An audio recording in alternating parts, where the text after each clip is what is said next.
Bonjour à tous et bienvenue dans cette nouvelle vidéo. On va s'intéresser à Saint Louis. Louis IX n'a que 12 ans lorsque son père meurt, mais la couronne peut tenir sur l'enfant roi. Sa mère le servira d'appui. Thibaut IV, le comte de Champagne, déjouera les révoltes féodales et mettra fin à la guerre contre les Albigeois en 1229. Il va épouser Marguerite, la fille du comte de Provence, en 1234, mais ne gouvernera seul qu'à partir de 1242.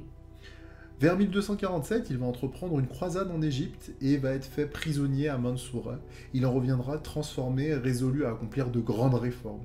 Il va s'occuper activement du royaume, c'est un roi qui est très chrétien, qui affirme sa politique, qu'il tire de l'écriture sainte, comme les commandements, il veut lutter contre l'hérésie, faire bonne justice pour tous, il veut choisir de bons officiers, se garder des dépenses frivoles et des perceptions injustes, et surtout défendre l'Église, réfréner la débauche et instaurer la paix.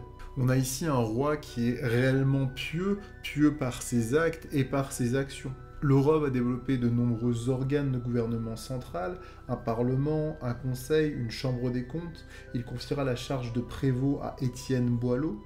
Il est épris d'ordre et de justice et interdira donc les vengeances familiales ainsi que le duel judiciaire. On nommera des enquêteurs royaux pour mettre fin à la corruption et on généralisera le cours de la monnaie royale. Sur la base de concessions qu'il fera avec l'Angleterre, il fera la paix avec l'Angleterre, puis avec l'Aragon, et il sera même arbitre de certains litiges en Europe.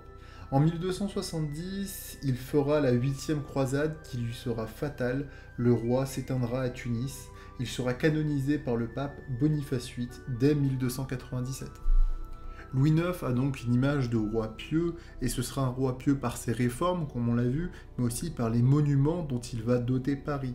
Il va mettre en place la Sainte-Chapelle entre 1241 et 1248. C'est à l'intérieur de cette dernière qu'il conservera un bout de la croix du Christ, ainsi qu'une couronne d'épines.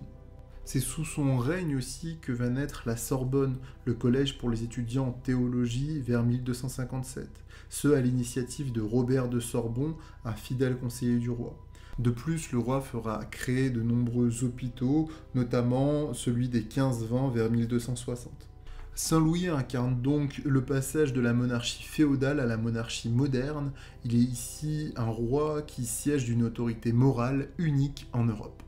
Voilà, c'est tout pour moi, j'espère que cette vidéo vous a plu. Si c'est le cas, n'hésitez pas à laisser un petit pouce bleu, à vous abonner si ce n'est pas encore fait. Et si vous avez des questions comme d'habitude, n'hésitez pas à les poser en commentaire.